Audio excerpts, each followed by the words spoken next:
Po. Good afternoon ka, Eric. Good afternoon, Daniela. Yan. Actually, sir, based sa mga observations ko po, one of the major reasons why naiisip or yung mga commenter or yung mga nasa social media natin is their reason, ano ba ang tinatanong nila, ano ba yung accomplishment ng NTF-ELCAC or ano na ba yung nagawa nila. So, yun po yung itatanong ko sana sa inyo ka, Eric, para malaman sana ng mga nakikinig din sa atin ngayon. Kumbaga, nasan na ba yung nagawa ng NTF-ELCAC? Kumbaga, kung may parang timeline po kayo, ano na po yung mga accomplishment para ma-inform sila kasi ang alam lang po nila pag NTF-ELCAC mga negative issue. So, kaya gusto ko lang din po sanang malinawan din sila. Thank you for that very straightforward question coming from our student leader, si Miss Daniela. Thank you. Una po sa lahat, dapat matulungan natin na maipalaganap ang kaisipan sa mga millennials, sa mga kabataan, sa mga estudyante, na palagi pong busy at nakakapag-access ng social media platform. Facebook, Twitter, TikTok, at iba pa. So, kailangan natin silang abutin. You're very correct. And for that, kailangan ang information must be sustained. Ano bang mga nagawa ng NTF-ELCAC? Number one, ang NTF-ELCAC po ang naging daan upang kumilos ang halos lahat ng mga government civilian agencies. DSWD, TESDA, DOLI, DepEd, SHED, LGUs, local government officials, upang magtulong-tulong at magsama-sama sa tinatawag nating convergence of whole of government approach na hindi dati nangyayari kapag ang pinag-uusapan ay CPP, NPA, NDF at paglaban dito. Parang ang automatic reaction ng mga tao at nasa gobyerno man ay trabaho yan ng armed forces. Trabaho yan ng pulis, hindi yan trabaho ng gobyerno na hindi naman kami, wala naman kaming armas. Wala naman kaming kapasidad para lumaban sa NPA. Doon po tayo nagkaroon ng problema, Miss Daniela, na tumagal tayo ng mahigit 5 dekada because a very complex socio-economic political problem that is communist insurgency cannot be solved militarily only. It needs the whole of government convergence and synchronization of efforts. And it was provided by the mission framework ng NTF-ELCAC nang naitayo siya. That's very good accomplishment na hindi naipapaliwanag ng maayos. But I think mararamdaman mo ngayon lahat whole of government at pati iba pang sektor at pati local government officials and barangays kasama sa pagkilos upang labanan ang lahat ng pamamaraan, modus operandi, approaches, methodologies, packaging, and mga discarding ginagawa ng CPP, NPA, NDF, mapa-urban areas o mapa-rural communities. Number 2, accomplishment, Ms. Micaela.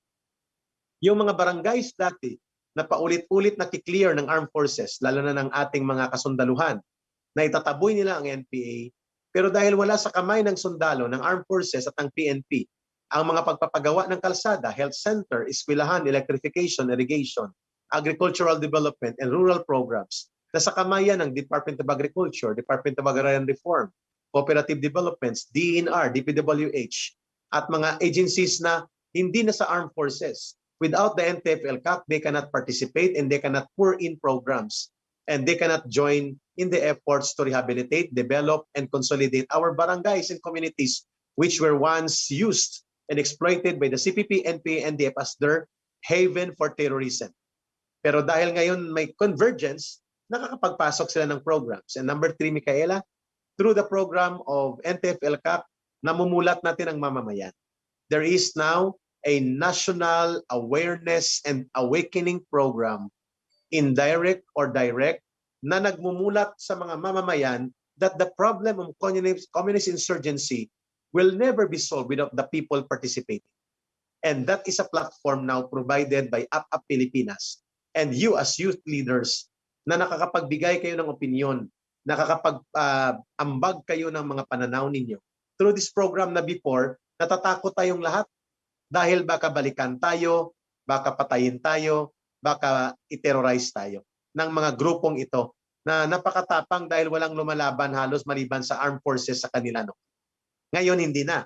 Buong bayan, buong sambayanan, buong mamamayan ang kumikilos and priority na ngayon ang pagtulong-tulong at pagsama-sama doon sa mga geographically isolated and disadvantaged areas, mga liblib na kasulok-sulukang bahagi ng ating bayan at kapuluan ang gustong abutin ng programs ng NTF-ELCAC through the Barangay Development Program na ipinapatupad ngayon.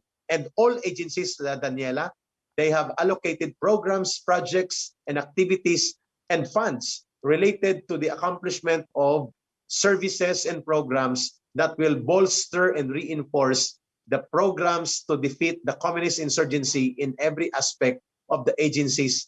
Halimbawa, DA, DAR, DepEd and SHED, PNP, AFP, and many more. May mga programs sila na nagko-converge at mayroong mga pinupunduhan sila aside dito sa Barangay Development Program. How beautiful is that when the whole government machinery will be one and the same in a synchronized manner to defeat the #1 scourge that destroys our country and our people and poses the threat to national security and development for the last 52 years. Gano'ng kaganda yun.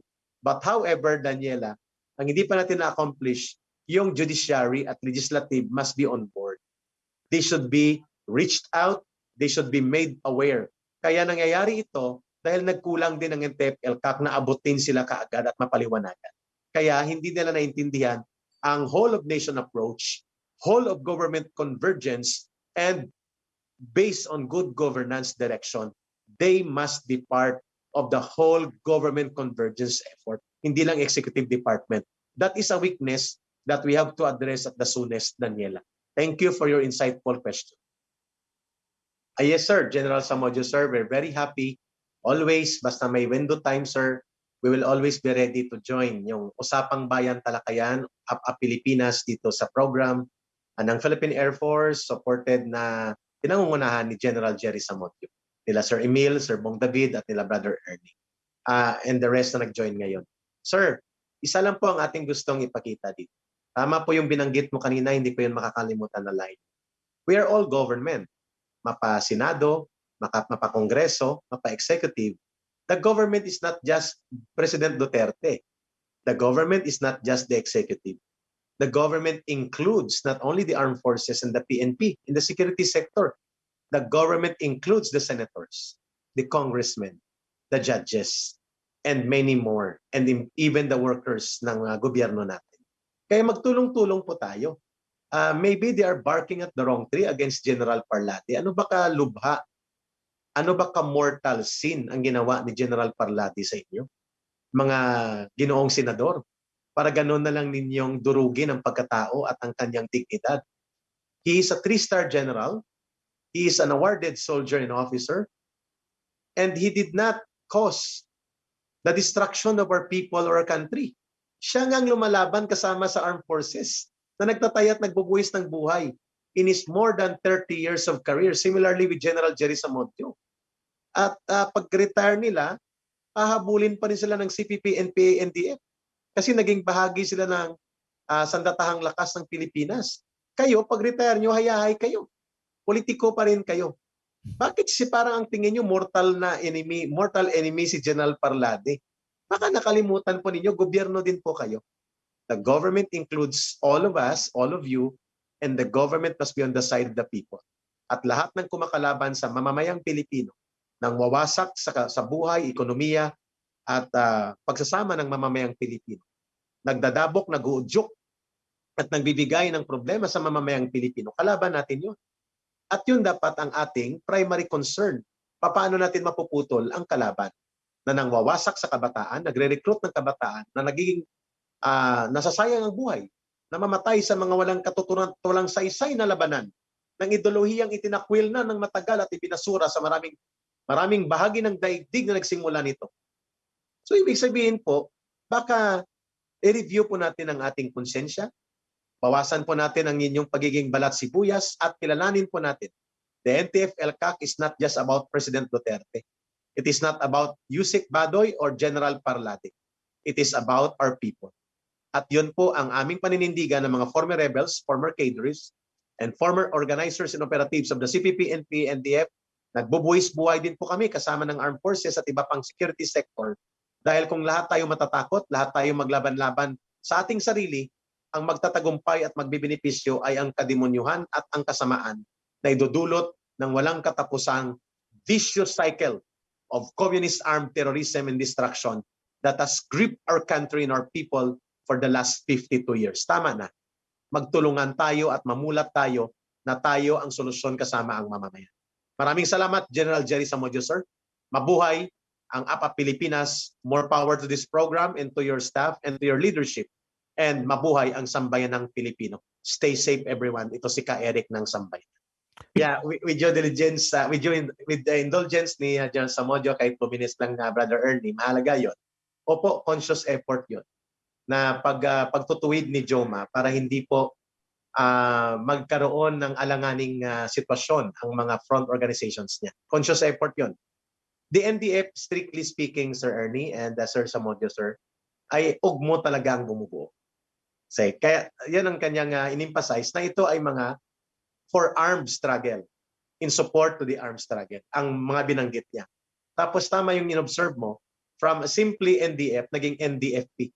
Because they want to project that they are a belligerent force. They want to assert belligerency, status of belligerency. Kaya parang sinasabi niya, we are also a political entity within a main state entity and government. And that is why we are having civil war, not terrorism. Correct ka doon, conscious effort din yan. And number 3, yung binanggit niya sa 1987 video, dinidipinsahan niya ngayon sa kanyang mga speech and write-ups na ang binanggit niya ay mga legal democratic forces. In simple term, yan ay mga front organizations. Pero alam natin na ang sabwatan ay nangyayari sa pamumuno. Ang namumuno ng ugmo, yung binabanggit mo kanina na mga 18, ay sila rin ang namumuno ng open front organizations. Pareho lang.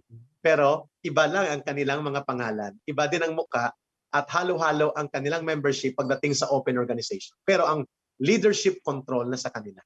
Kaya ang tawag pa rin dyan ay inseparable conspiracy. They are still liable. Tama po yan.